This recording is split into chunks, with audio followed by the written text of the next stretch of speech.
Good morning, everyone.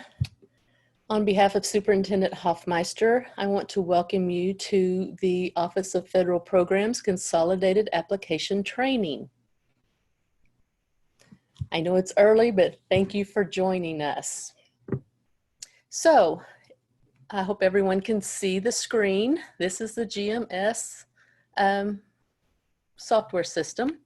So, when you access the GMS system, you'll come to this home page. So what you want to do is select the GMS Access Select. I am using Wagner as an example, and I am in a test site, so it will not change anything that I'm doing for Wagner.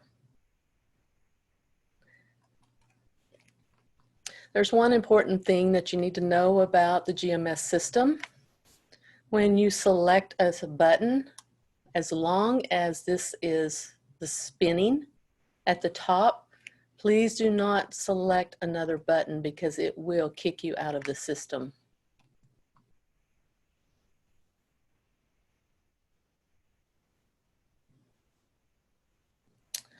So we want to make sure we're in FY21. We want to scroll down to the bottom under Available, and we want to find the Title I under Federal Programs, the Title I, Title II, Title III, Title IV, Title V-B, and CAC, and we're going to create this application. This is going to take some time. As you can see, it's spinning. So please be patient and don't select the Create button until it stops spinning. This will create the application.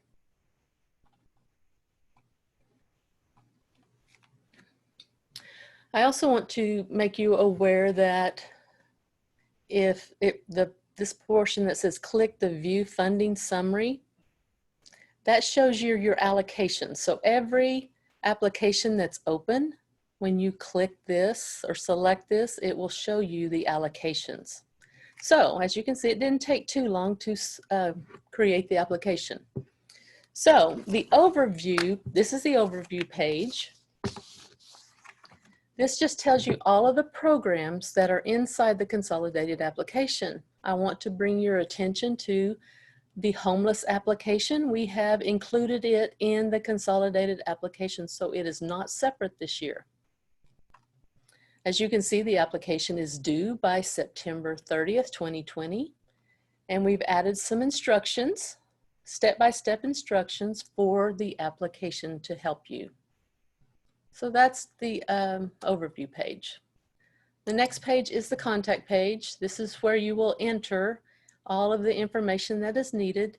The superintendent is automatically pre-populated from your assurances page that you submitted to special education. You'll need to enter your federal programs director. If you see an asterisk here, this means that these fields are required. If they're required, you must enter the information, and always, always on every page, save the page. Once you've done that, then you'll go to the next tab. Also, I forgot to tell you, here you can add up to 5 different names for, let's say you have some people who you want to get emails from the GMS system. You'll just keep adding names, and you can add up to 5. The next tab is the supporting documentation tab. This just, if there's anything that you need to upload to us, maybe you want to get your, upload your yearly vendor contracts or any other information that you think we will need. There's a couple of questions on this page that you'll need to answer. Number 1, is the LEA using the time distribution record template provided by OSDE? If that's correct, check yes. If it's no, check no, and then you need to upload your time distribution record for us to approve. Does the LEA have a non-public third-party contract, yes or no? If for those LEAs who are serving private schools, and if you're using a third-party contract, you'll need to upload that contract here. So you would check yes, and upload the contract. If you do not have a third-party contract, just select no. Here is information just to kind of give us a brief description of what you're uploading in number 3. That could be your yearly vendor contracts. Let's say you have a yearly vendor and you break down those invoices by monthly. Upload the yearly contract here, and then the invoices will be uploaded in the claims that you enter each month. Okay, the next tab, make sure you save the page. It's very important to save the page. The next page is Title I Supplement, Not Supplant. This is for those school districts. Now, let me make sure that I'm very clear. Every LEA site that has Title I funds must complete a supplement, not supplant methodology for each site. Now, not each site has to upload it in the GMS system. Only those sites that qualify need to upload an SNS to the State Department. You can if you want to. If you, let's say, if you're a single site district, you do not have to upload one. You have to have one on file at your district in case you're monitored, but you do not have to upload it here. But if you want to, that's fine. And then save the page. The next tab is the CAC, Consolidated Administrative Cost page. It's just an informational page to let you know how much that you can contribute to Consolidated Administrative Cost. These are the programs. If there's not a 2% statutory cap, these are the amounts of 5, 7, and 8 based on your ADA. This is just an informational page. The next page is paraprofessional page. So for any paraprofessional that works in a district must be listed here. There's room for 100, and here's the definition of a paraprofessional. A paraprofessional's qualifications are they need to have an associate's degree, 48 hours of college credit, or take the Oklahoma General Education Test called OGET, take the Parapro test, or take the Work Keys test. So if you have any paraprofessionals working in a program supported by Title I funds, that means if Title I funds are supporting a site, all paraprofessionals that work in that site would need to be listed. So you would select yes and then start entering your paraprofessionals, their name, how they're qualified, their job code, which is 414.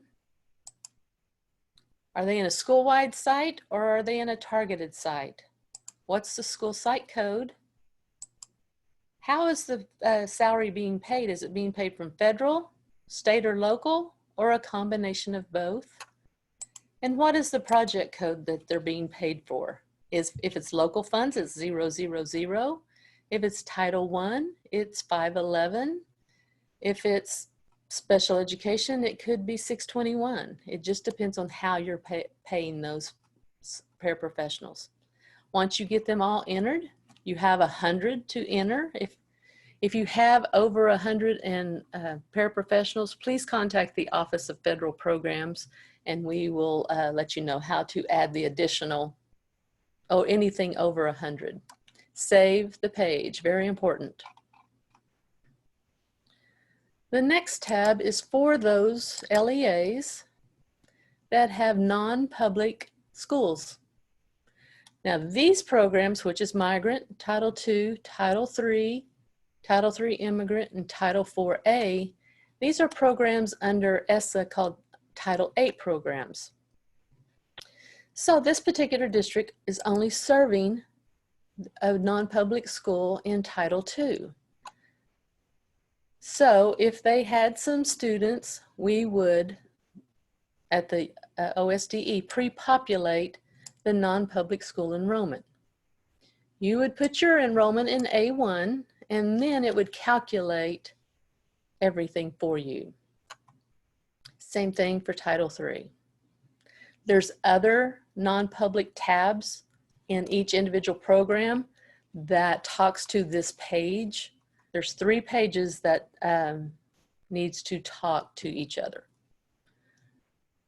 Now these numbers come from the October count. So when you're entering your count, you would use your October count. When we enter the count, it comes from the packet that is uploaded or emailed to our ombudsman. And that is usually from the October count. So if you're serving someone under Title III, you would go to the Title III page, enter your EL students. Immigrants, enter your immigrant students. Under immigrant, enter your Title IV students, which is your total enrollment. Title II and Title IV uses total enrollment. Migrant, EL, and immigrant uses those particular students' counts. Okay, the next page is the allocation page. This is where we upload the allocations that you are qualified for. As you can see, this is a test site, so no allocations are here. So, from this page, there's also some other things you can do. In the middle, these are the funds that are available for transfer, contribute, or reap. So you can transfer Title II and Title IV funds to Title I, to each other, to neglected, to Title 1C, to Title III, immigrant, RLIS, and homeless. So you can transfer some of the Title II and Title IV. Now, some of these programs can contribute money to consolidated administrative cost. And remember, on the previous slide screen, we showed you the limits. So this is where you would enter those. Now, if you wanted to contribute anything to a school-wide consolidation of funds pool, this is where you would enter those monies. This is not a REAP district, but if it was a REAP district, you could REAP your Title II and Title IV funds to REAP. If you want to refuse your funds, this is where you would do this at the bottom. Funds not applied for. So if you didn't want to apply for your Title II funds, you would check these boxes. But please do not check these boxes if you want to use the funds. When you get through with the allocation page, save the page. Julie asked, which October count, year 2019 and 2020? Use 2019. The next page in the consolidated application is the board authorization page. This just tells us who is authorized, the Board of Education has authorized to complete the application to submit claims. It's usually the superintendent. If not, here is a document that you can upload. It is just a template. Transfer the template to your school letterhead, and then once it's completed, upload it here and just put the name in this space of who is authorized to upload your application, send in your claims, sign your claims. This is where this information goes. So this is all of the consolidated applications. So we're going to move on. We're not going to go to the submit yet, because now we need to go to Title I. The overview page just basically tells a little bit about Title I. The project code that you would use is 511. The fund is under Fund 11. The CFDA is 84010. So the next page is program details. This is where we get these counts: free, reduced, and the public enrollment, these are ages 5 to 17. We collect these numbers from the child nutrition count, and we double check those numbers. Child nutrition gives us a report from each school district where the superintendent has certified that report. So we try to make sure that everything that we get in a spreadsheet balances with the forms that the superintendent signs. Now, sometimes these numbers could change because you may have closed down a site or added a site or reconfigured a site. If you have done that, you need to check the box yes, and it's going to give you a revised low income form. What you need to do is download that, complete it, and email it to your reviewer, or you can email it to me so I can update these numbers. But it's very, very, very important to let you know that these are October counts of 2019. The bottom line of totals have to stay the same. So the free count, 1,399 for Wagner, needs to stay the same. The site numbers could change because you're reconfiguring your site. So let's say Central Intermediate School changed, or let's say Wagner Middle School changed from 6 to 8 to 7 and 8. And then Central Intermediate went from 4, 5, and 6. So these numbers between these two schools could change, but the bottom line has to stay the same. And then if there's any low income or non-public low income students aged 5 to 17, we enter these in this box right here. So you need to check each count to make sure that they are correct. If they are correct, save the page and then move on to low income step 2. Low income step 2 just gives you the percentages. So if you want to rank by public direct cert values or rank by public and non-public, because this district does have some non-public. So you can check one or the two boxes. Once you do that, you proceed to your ranking, which takes you to low income step 3. You have set 5 choices here. So whatever you check, you need to select the rank button. And then this will take you to low income step 3.5.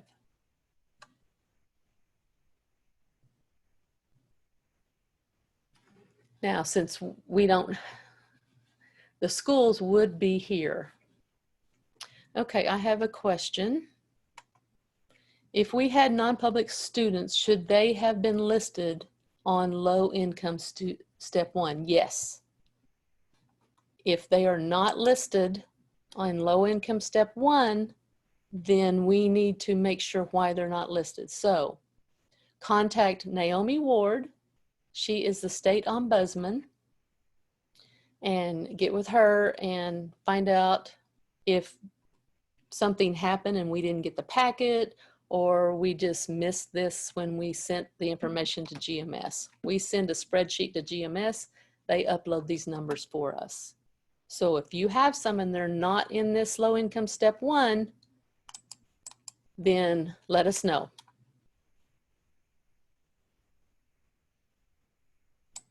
Okay, so I'm going to go ahead and proceed to ranking. I'm going to go ahead and select 3 so it will show up. So I'm at low income step 3.5. So we have 2 schools that are school-wide. And then we have some that's not going to be served. We're going to save the page. And then we're going to move to low income step 4. Now this is where you will enter any of your set-asides. So if you have some parent-family engagement money that you want to budget, If you want to budget some money for your homeless, which everyone has to, if you want to budget some money for indirect cost, you will go back to the budget. You have to leave this page, go back to the budget, budget indirect cost, save that budget page, and then come back and it will be here. It will pre-populate here. So these are set-asides at the district level. Once you enter those, save your set-asides, and then what's left, you'll distribute to your sites that you're serving. Once you've entered those, save your distribution, and you're through with the program details page. Now, if there was some sites that you didn't serve last year, then you will select yes, and then you'll tell us some information. Do you seek approval for a school-wide plan? Do you seek approval for a targeted assistance plan? List the principal's last name, first name, phone number, and the email address, and save the page. I have a question that goes back with low income steps. Is it possible for a free and reduced total is wrong? Yes, it could be. We actually combined sites going from 5 to 3, and it looks like we did not calculate all the sites into the grand total. So what you'll need to do is go back to low income step 1, select the yes, and send us a new revised low income report. Now make sure the bottom line still stays the same as the report that you submitted to Child Nutrition and your superintendent signed. Make sure that the bottom line on that report is the same. Let me go back and talk about this. This is low income step 1. When we get information from the Department of Accreditation, let's say you're closing a site, we send that information to GMS and they delete the site or add the site. So if you see a site here that's gone, the bottom line is going to be different. Those students are going to be deleted. But when you send me that new revised form, I'll go in and add those students or put those in some other school. Or you could have added a site. The numbers will be 0. That revised report will tell me what numbers go in that particular site. But make sure you look at your October report from Child Nutrition that's a superintendent certified to make sure that the bottom line does not change. Okay, so let's go back. Our next step is professional development worksheet. So if you're budgeting money for professional development under Title I, we need your professional development. We need these items filled out. Once you get that through, save the page. This is just like the one in Title II. Now, another requirement for Title I is if you are serving, if you have any EL students in your district at all, even if you have one, you need to select yes and fill out the requirements for each page. Save the page, go to the second page and the third page. If you don't have any EL students in your district at all, select no, and you don't have to fill out the pages. Remember, save the page for each time. The next tab is brand new this year. This is where you will upload your school-wide plans. Now before, you had to create a school-wide application or a targeted application. This is where you'll upload your plan. So we have 2 schools that are school-wide, Ellington and Wagner High School. So if they were targeted, they would have a check here. But all you do is, the template is on our website. And if you go to the Office of Federal Programs website, over in the right, to the right of the page, you'll see Title I. click on Title I and go into Title I and you'll see the templates. There's a school-wide template, there's a targeted template, there's a budget summary, and there is a detailed summary. So you will need to fill out either a school-wide or a targeted per site, and along with those, a budget summary and a budget detail. I have another question. Where does the EL numbers come from? They come from the WAVE. So we hope this is a lot easier on you to just upload the template that you have filled out.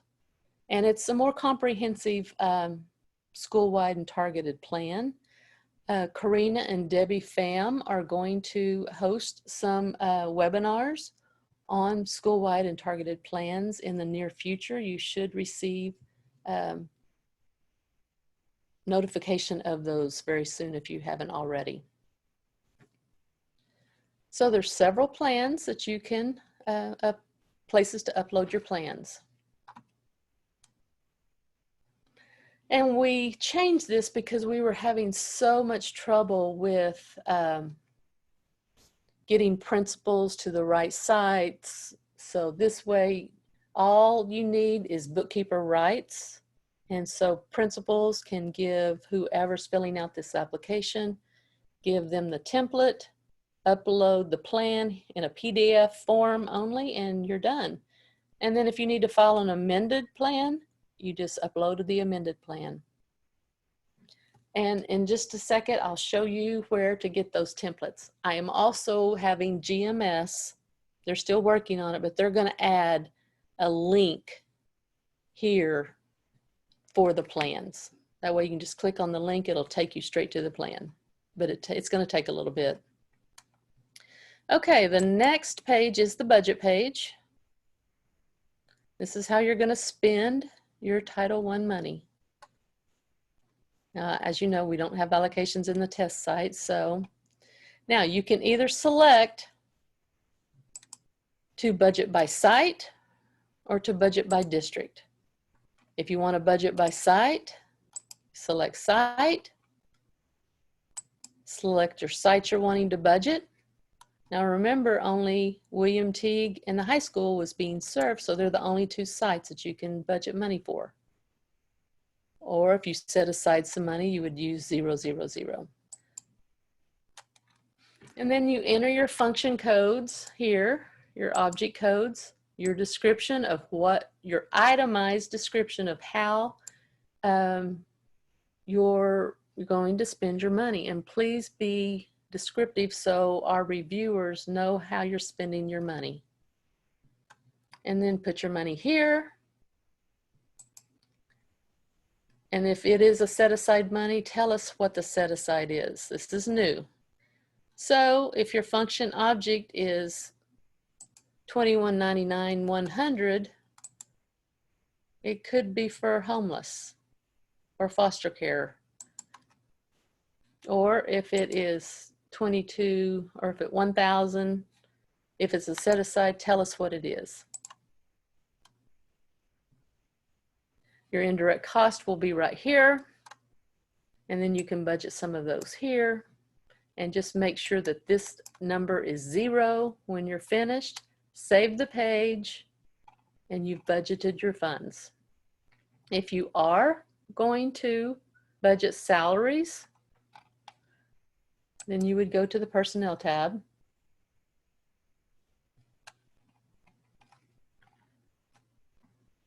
You will enter your first name, last name, teacher number, or if it's non-certified, the last 4 digits of the Social Security number, the job code, the teacher's area code, that is the area that they're certified in, not the subject code. This is the area that the teacher's certified in. What site code are they working at?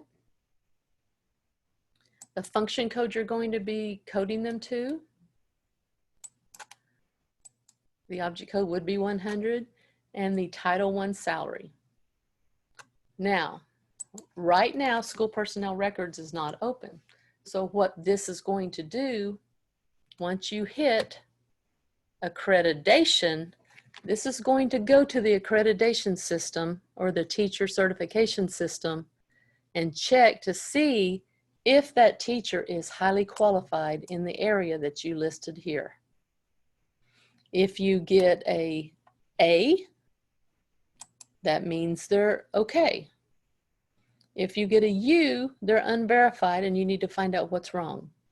The only personnel that's going to verify is personnel that has a 207 job code, 210 job code, or 211 job code.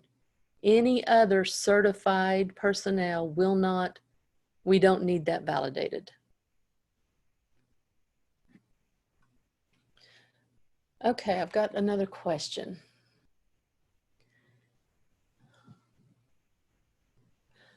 If the Title I student count is based on October 1, would the non-public enrollment also be based on October? Yes. What if we have no schools listed in the Upload Plan tab? You first need to go to your low income steps and make sure that you have your schools selected that you're going to serve. Go through your program detail steps before you go to your Upload Plan. The set aside for preschool, do you use that if you pay a preschool teacher? It just depends. Are you setting aside the preschool funds at the district level, or are you serving this preschool at a site that's being served by Title I? So it just depends. If we set aside money for, if we budget by site, will there be a drop down for the set asides? Yes, it's the drop down 0, 0, 0.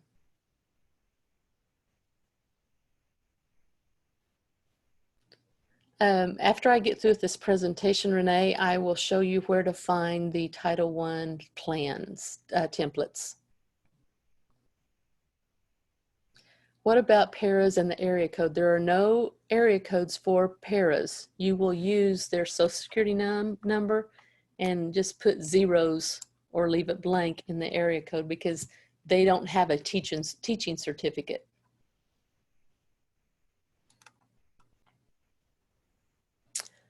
Okay, so that's all for the personnel page. Now, if you are going to be paying tutors, you will enter the same thing, first name, last name, teacher number. As you know, only certified personnel that's highly qualified can be tutors. The job code's 415. So, and how much are you going to be paying those tutors?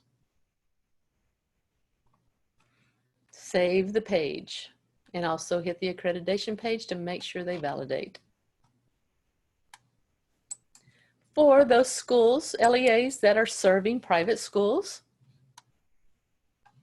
under Title I, you'll enter the private school name. As you know, all private school expenditures go under function code 5500.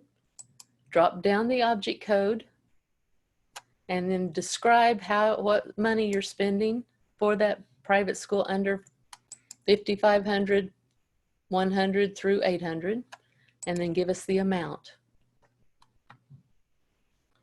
So one non-public school could have 8 entries. And if you need more entries, just keep adding them. I have another question from Donna. Is there an allocation for each site? And if so, is it a certain percentage? You know, your allocation is by district. And then on low income step 4 is where you distribute it to your sites. And that is based on how you want each site's money to be distributed.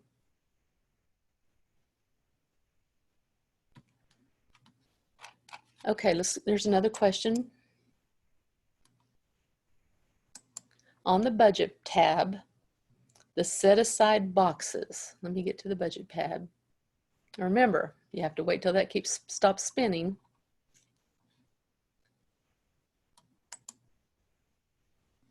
You only use the set-asides, okay, on the budget tab, the set-aside boxes, would the non-public be considered other?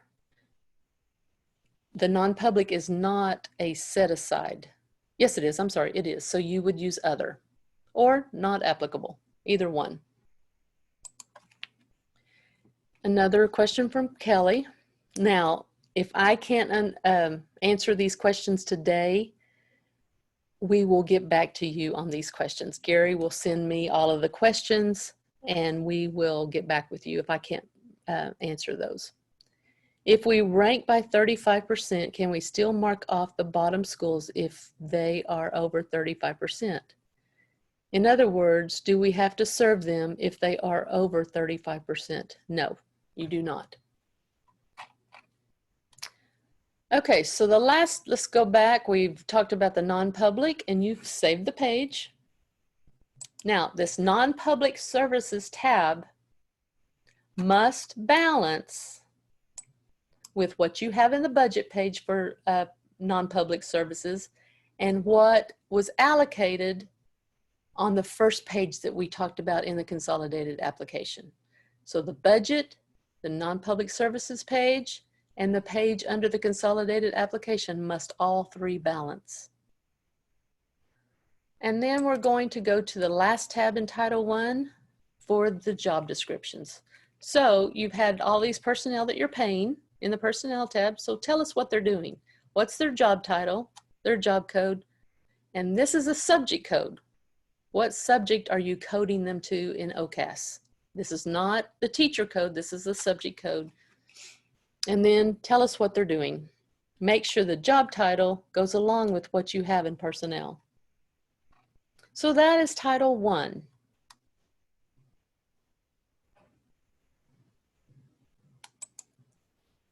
The next one is the school-wide consolidation of funds.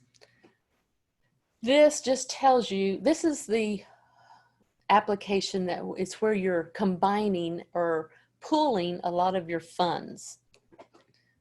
We have several schools that combine their Title I, Title II, Title III, Title IV migrant all into a school-wide consolidation of funds pool.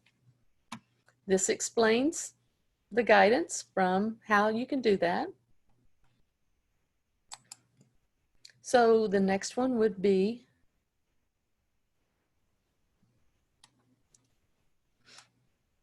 this is where this would be pre-populated right here, down here.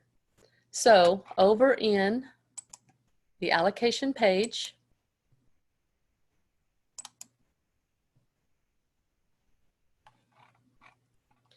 here's where you're going to pool your money.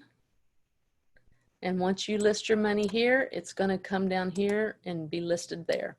So once these are filled out, it pre-populates this site allocation page down here. And then the sites that you've selected in low income step 4 on Title I, it will pre-populate the sites here. It'll pre-populate what you've allocated to Title I, and then you'll take these amounts down below and you'll allocate them to the sites in this section. Save the page when you're finished.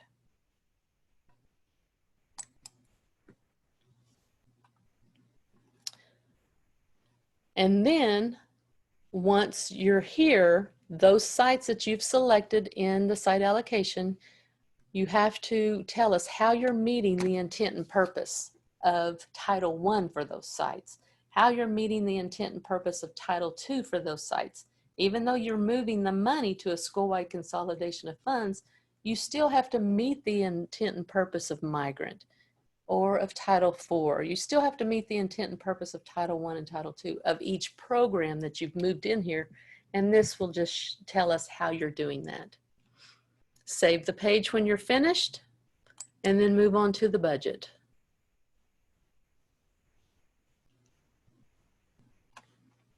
You'll be budgeting your funds just like you did in Title I. Save the page. And you'll be budgeting the funds by site. The personnel tab, the tutor tab, and the job description tab are exactly the same as in Title I. Select the accreditation to make sure they validate, and then save the page. So then we're going to move on to Title 1A neglected.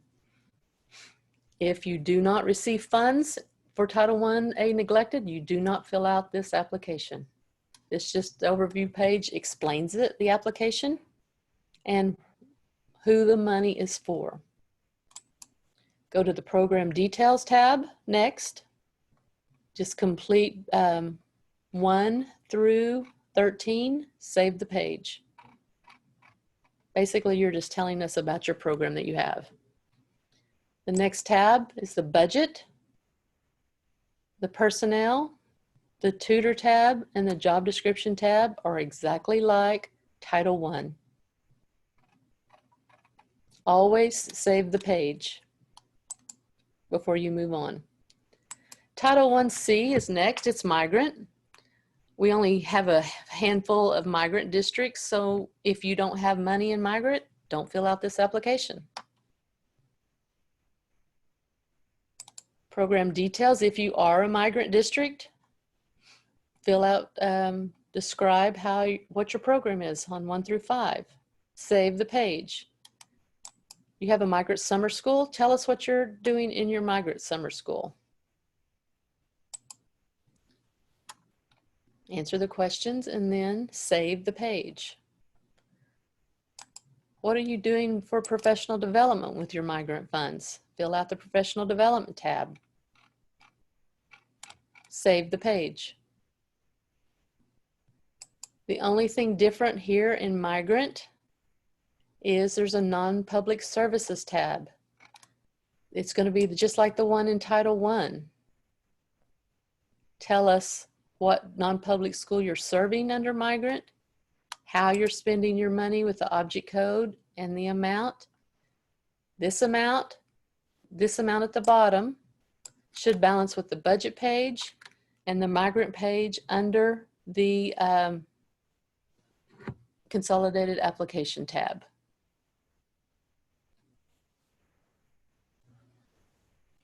Tanya asked, do we fill out pages of the funds we consolidate? Okay, I'm not understanding. Can you elaborate more? If you are consolidating all of your funds into the school-wide consolidation of funds pool, you wouldn't fill out Title II or Title III because you would only fill out the school-wide consolidation of funds app.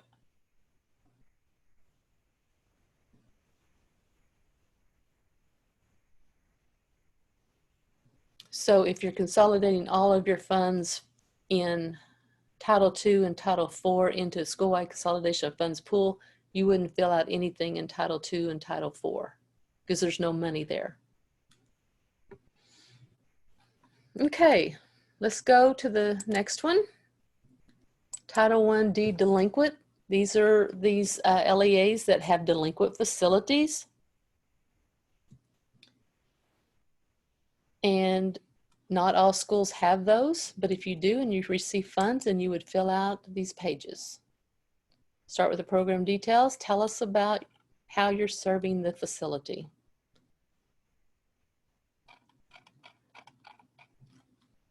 The next is the budget page. The budget page, the personnel page, the tutor page, the job description page are just like the others. Save the page when you've completed each one of them. Marva asks, why would a district not consolidate funds each year? That is a local decision and it's based on what's the best needs of each district.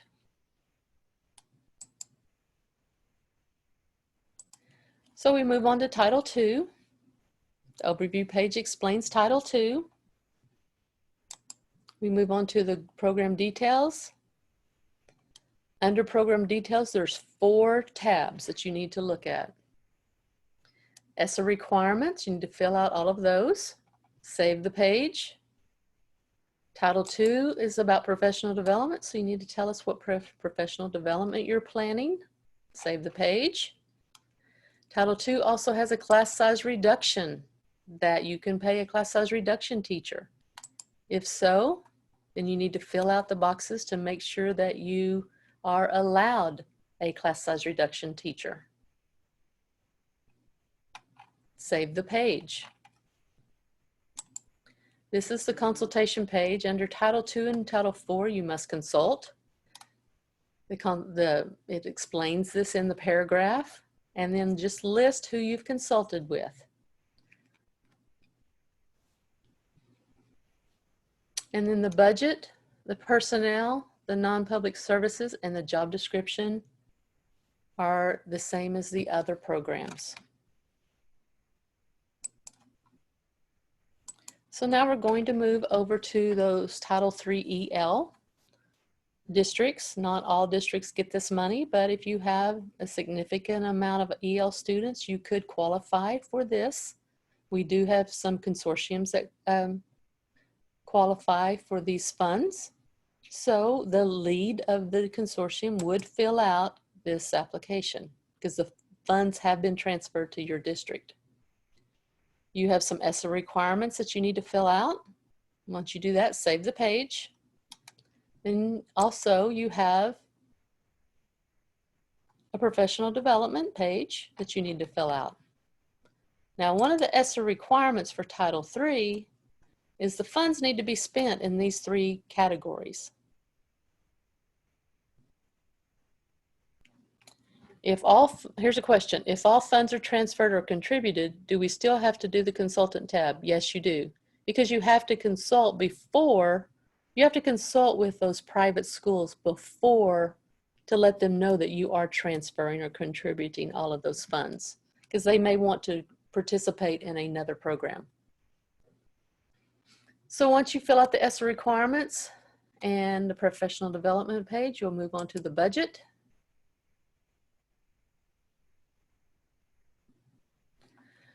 Okay, Elizabeth asked, may we use Title II funds this year for technology devices that assist teachers in the classroom? I heard this in a webinar this summer. Now, all of the waivers were only for 2021. So you could use Title II funds for devices for professional development, but I don't think they would be used for instruction in the classroom, but they could be used for professional development. But what I will do, Elizabeth, is get a second opinion on this and let you know. Claudia asked, do you expect any additional waivers to be granted? And we do not know that. We have not heard from USDE about any additional waivers. Okay, the personnel in Title III, tutor, non-public services, and the job descriptions are exactly the same as the other programs. So we're going to move on to Title III immigrant. This is for those districts who have immigrant students and qualify for the funds. You would fill out the program details page,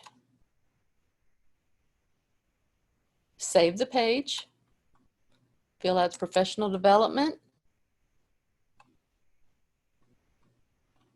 save the page, and then go to the budget, the personnel, the tutor, the non-public services tab, and the job description tab, which is all the same.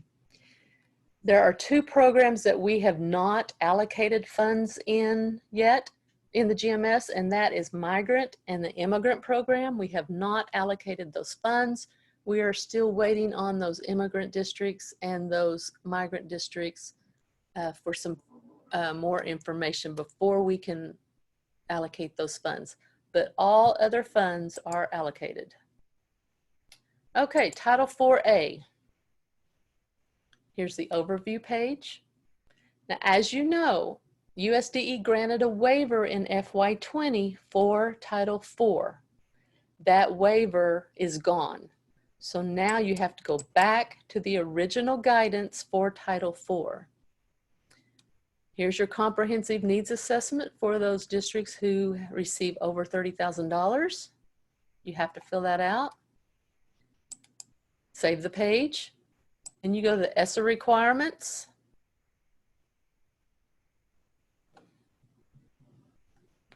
fill out the ESSER requirements and save the page. So let's say you're going to use some money in computer science. Tell us what your program is for computer science. Or if you're going to prevent bullying and harassment, tell us what you're doing.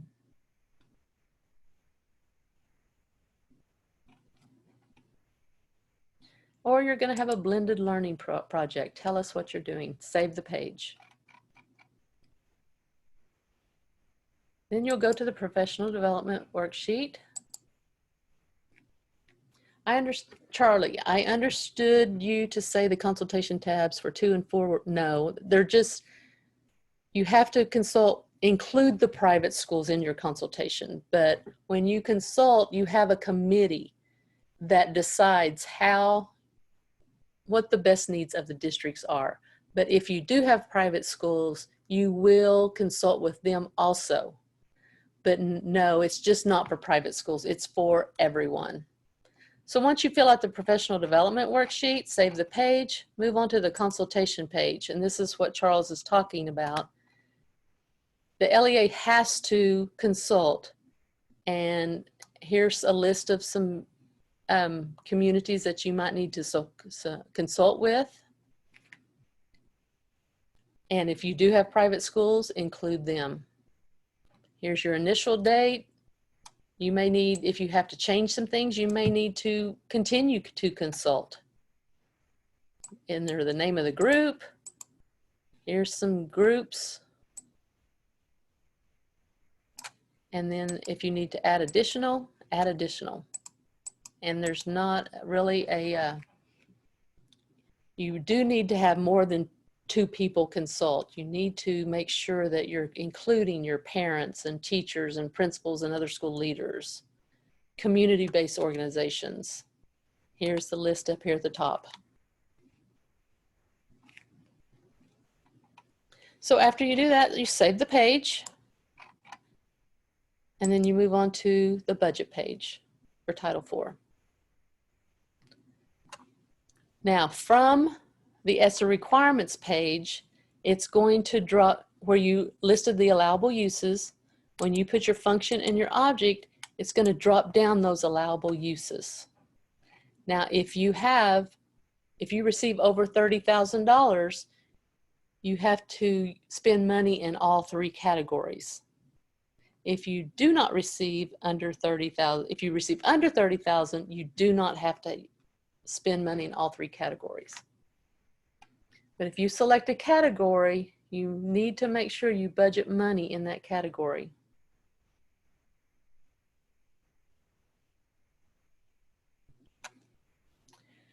Will we be given flexibility for the consultation meetings to occur through Zoom type meetings instead of in person?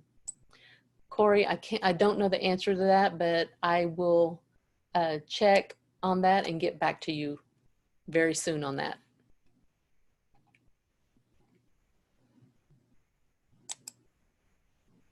Here's your personnel tab, the tutor tab, the non-public services tab, and the job description tab is just the same. Here's a question from Linda. If we transfer Title IV into Title I, do we need to fill out the Title IV application? No, you do not, but you do need to fill out the Title IV consultation tab in the Title IV application, because you should have consulted with your group before you transfer funds.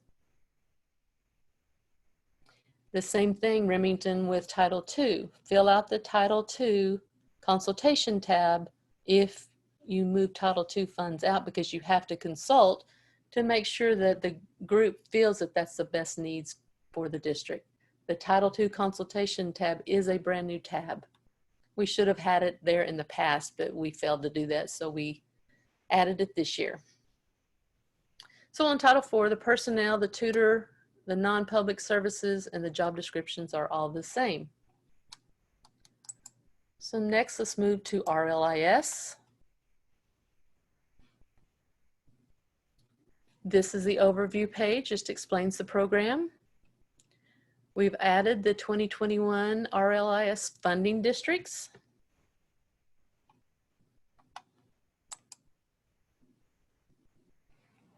Under RLIS, you're authorized to use activities authorized under Title I, Title II, Title III, or Title IV, or parent and family engagement. You need to select one or more of those and then save the page. How are you going to spend your RLIS funds? Once you fill that out, then you'll go to the program objectives, fill out these questions, save the page. Here's a professional development worksheet if you're going to spend money for professional development. Or if you're going to select Title II funds, if that's how you're going to spend your RLIS funds under Title II, then you do have the opportunity to use this as for class size reduction because that's a Title II selection. But it all depends on your funds worksheet. How are you going to spend the funds? Now, if you're going to select all 5, then you need to spend the money in all 5 categories. So be careful how you select your funds. Then we go, after we do all of that, we go to the budget tab. Okay, another question on Title IV. If that 30,000 includes carryover, do we still do the comprehensive needs tab? The 30,000 is based on the current year allocation, not carryover. So like I was saying in RLIS, the budget, the personnel, the tutor, and the job descriptions are just the same. Now we're going to go to homeless. This is brand new in this consolidated application. This is a competitive grant that was awarded last year. It began in, it's a 3-year cycle. Districts know who they are. So all you do is fill out the budget. Because we already have your application, we know how you're going to be spending your money. Now, we might, I think in the homeless application, we had you upload your homeless beginning application that you applied for. You may need to upload that into the supporting documentations tab.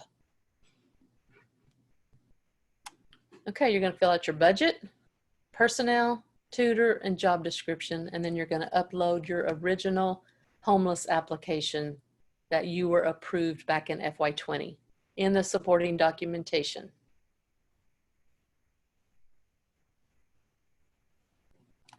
Okay, so that's homeless. And then we have the REAP. This is if you qualify. We have uploaded under the funding the 2021 SRSA REAP Flex eligibility list. So if you have that, then you're eligible to REAP your Title II and Title IV funds. So under the program details, it's just like RLIS almost. How are you going to spend your funds? Based on authorization by Title I, Title II, Title III, Title IV, and Title 4B. Check which box you're going to use and then save the page. Here's the professional development worksheet and the class size reduction worksheet if you're using it for the purposes of Title II. And then move on to the budget page. Okay, let me stop and answer some questions. Is the carryover included in the allocations on the allocation page? Peg, it all depends on if you've closed out and your closeout's been approved by our reviewers. If it's been approved, then the carryover should be there. If it's not approved yet or you have not closed out, then no, it will not be there. Okay, Julie, if there are no funds allocated in the budget tab of homeless, does that mean we did not receive the funds? That is correct. The funds were allocated or awarded last year, and it's a 3-year cycle. So if you don't have any funds in homeless, you do not complete that application. As with other applications, if you don't receive Title 1D, you don't fill out that application. Remington, I'll come back to your Title I question.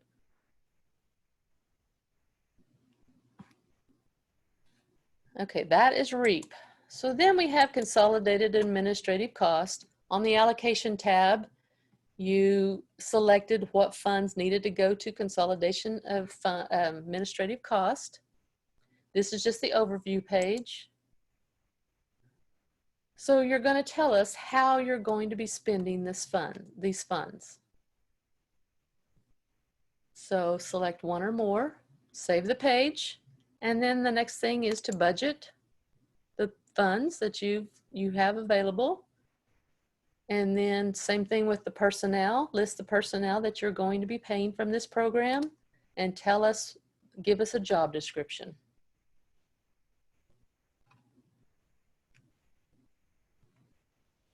So please don't select any other buttons until this stops spinning at the top, or it will kick you out.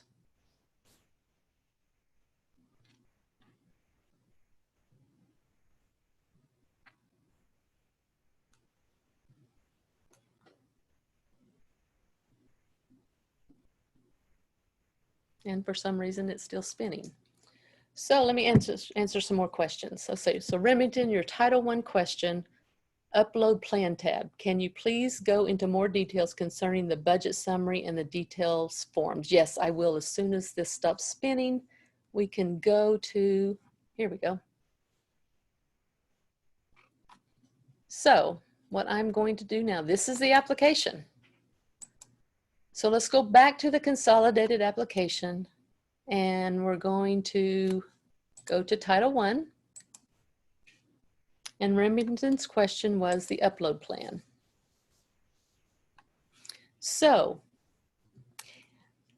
in the Office of Federal Programs, let me go to another tab here, and I'll show you how to get to those plans. Go to the State Department of Education's website, go to Services, and go to Federal Programs.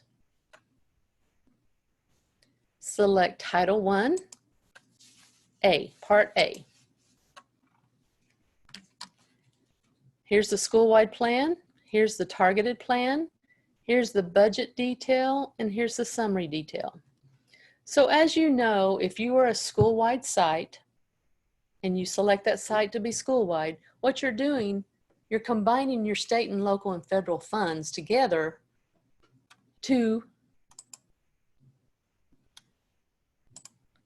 serve that site.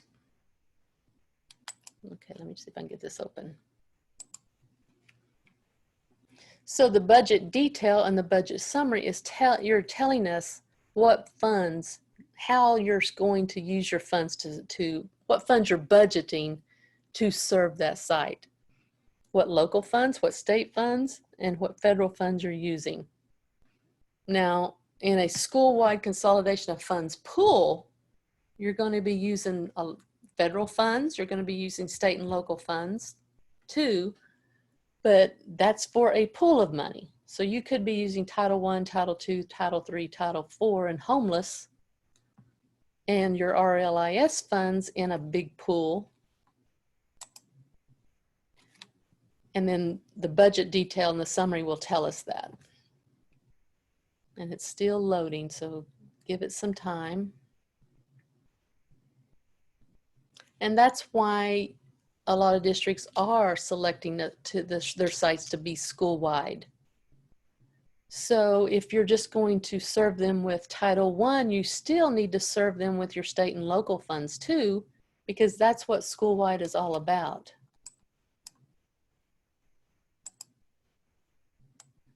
Gary, how do I get this over to the other screen?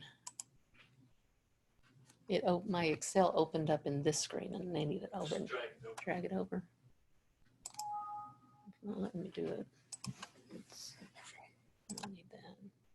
I want this.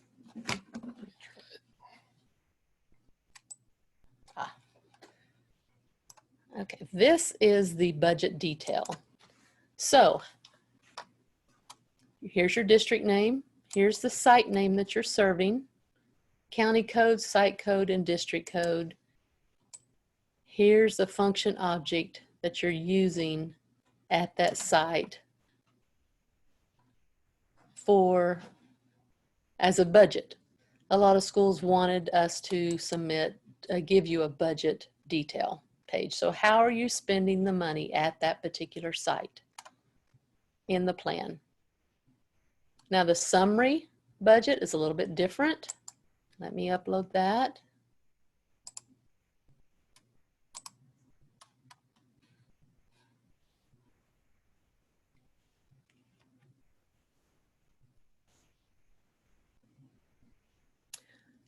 Lori asked, waiver for Title 4A.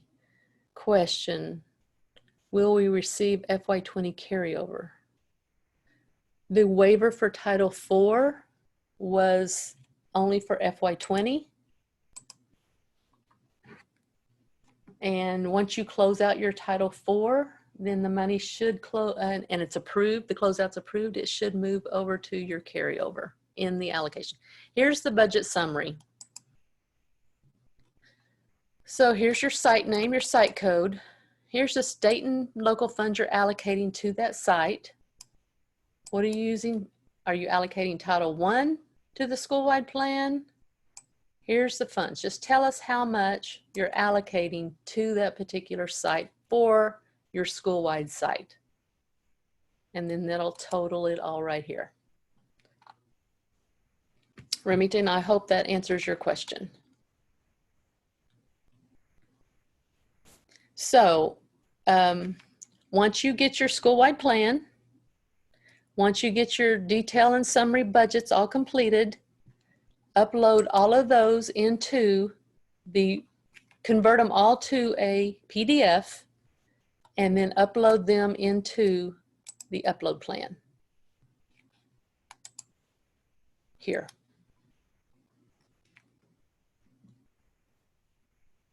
Do we submit the budget summary and the detail?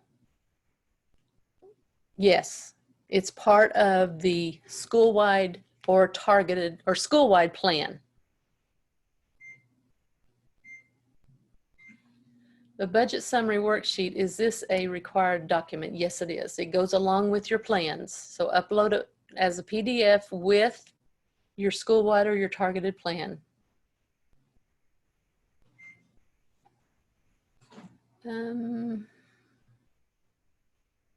Did you say the site budget detail sheet would include state and local funds that are spent at the site? Yes.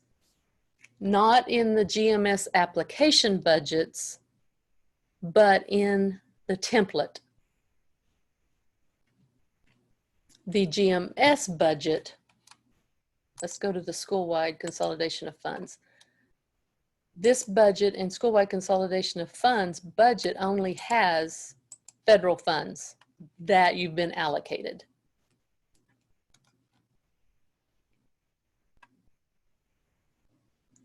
Okay, let's see if I've answered everyone's questions. This will be recorded, and we will place it on our federal programs website very soon, hopefully sometime next week. And we'll try to also answer the questions that I could not answer. Okay, Tanya, where did you find these forms? Okay, let's go back to the State Department of Education website. We're going to go to federal programs. Over to the right, you're going to see Title I. And you're going to click on Part A. And under Forms, you're going to find the school-wide plan, a targeted plan template, the budget detailed template, and the budget summary template.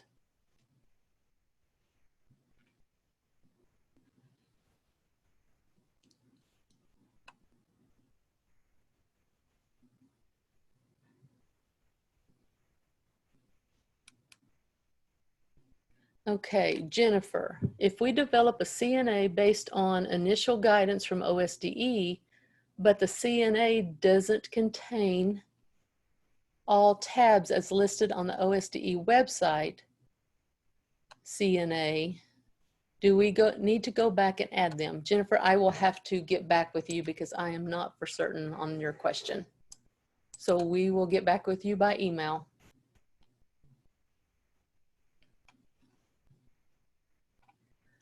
Teresa, can we use our own budget detail form?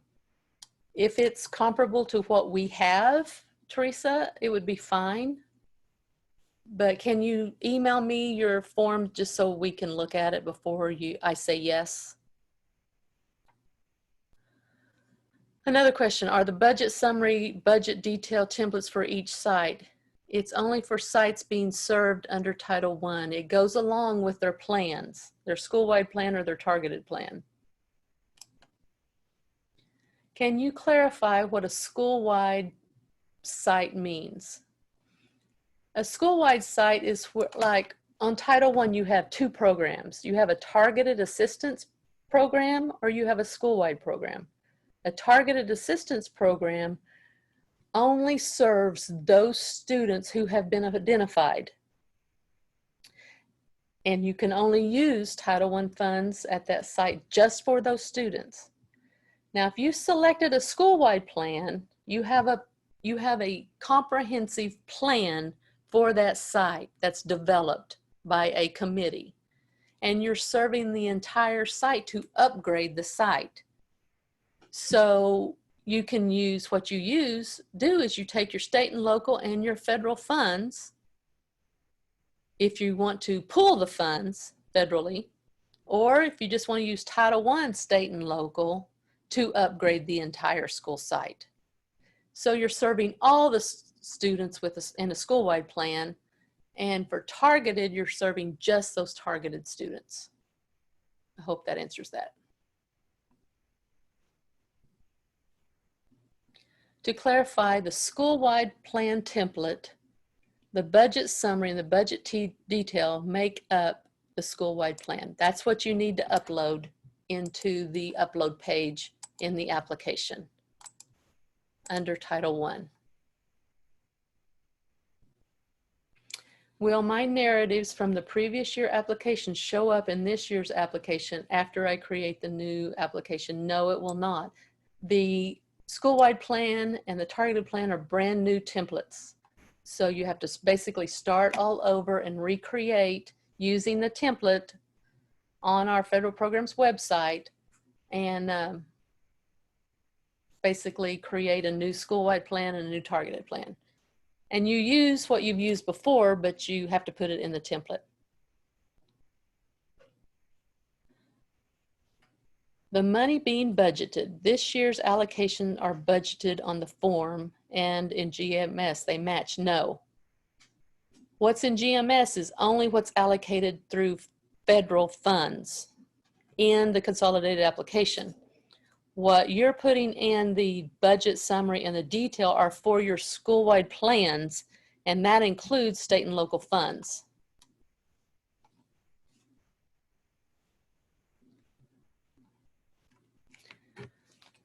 If questions were not answered today, we will answer them. We'll have a question and answer thing that we can upload. Gary can send me all of these questions. We'll answer them and have a question and answer on the website that we can upload so everyone knows the same answer. And only Title I money on these sheets, or all if we consolidate. Okay, if you are going to have a school-wide program and you're only going to use Title I and state and local funds on the detail sheets and the summary sheets, you would use state, local, Title I. If you're consolidating, you're going to use state, local, and all the federal programs that you're consolidating.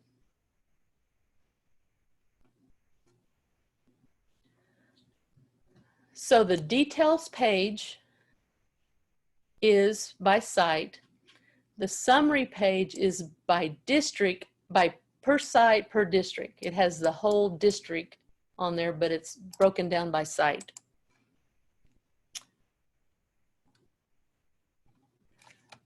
Kelly, why are the funds not in the immigrant grants? We received the allocation letter with the amount, but there are no money in the GMS budget, so we cannot complete the grant. That is correct. We have some discrepancies in the immigrant counts, and our Title III program specialist, Tom, is sending that information to all of the districts that have immigrant counts to make sure that those counts are correct. Patty, I'm confused about the new budget summary detail for school-wide. I want to be sure I understand. The money in GMS allocated is federal money for Title I.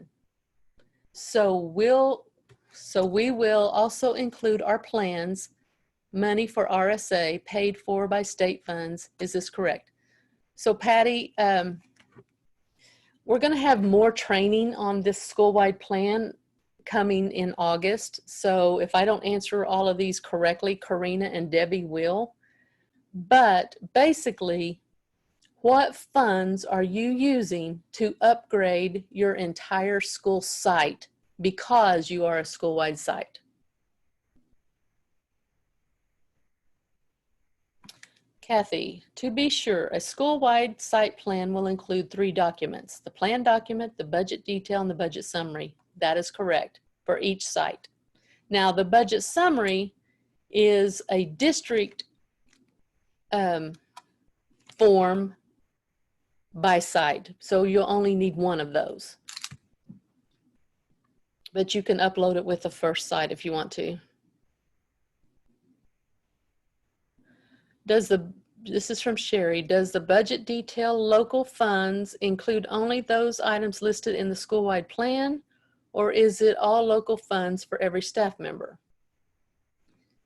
What funds are you using to upgrade your entire school-wide site? That's the funds you need to list. If we are budgeting by district, do we still need to upload each site budget? You need to upload this with your school-wide plan, the templates.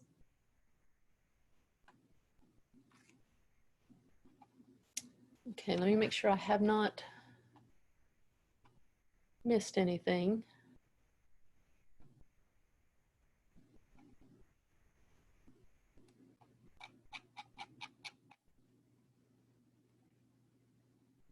Okay, I think I've got all of the questions answered. But if I miss something, I do want to let you know that these new instructions on the consolidated application front page will help you in completing this application. And like I said before, there will be more school-wide and targeted assistance training coming in the near future. And that will help you to complete those school-wide and targeted plans so you can upload them in this upload plan tab. So if I don't have any more questions, I want to thank you so much for, wait, I have one more. To clarify, on the budget detail template, does this include all funding sources? Yes. All funding sources that you are using to upgrade your entire school site. Is there something we used to fill out that is comparable to these templates, or is this completely new? It is completely new, Tanya. Okay, thank you, Patty. Okay, so wait. If there's anything else we can do, call us. Your reviewer has been assigned to your FY21 application. So they are ready, willing, and available to help you with all of your needs. Like I said, look at those instructions. That will really help you too, but also reach out to us, any of us. By email would be the best way since we're all remote working right now. But we're always here to help you with anything that you need. I I think the reviewers list has been posted on our website, the Office of Federal Programs website. You can go there to find the reviewers. One other thing I wanted to let you know is the FY21 CARES Act formula funds, project code 788, has not been released yet. We hope to have that done real soon. We're still waiting on some extra guidance because of the new regulations for non-public schools. So hopefully we'll have that released very soon and your money will be carried over into that program. Go ahead and close out your documents. Make sure you've filed all your claims. The claims deadline was August 3rd. Closeouts are due September 1st, so make sure you're getting in there and closing out all of your funds. Once the reviewers go ahead and approve those closeouts, your funds will roll over, and once that CARES application is opened up, you can create it and the funds will be there. Okay, if I don't have any more questions, I want to thank you so much for your time and let us know if we can help you. Thank you.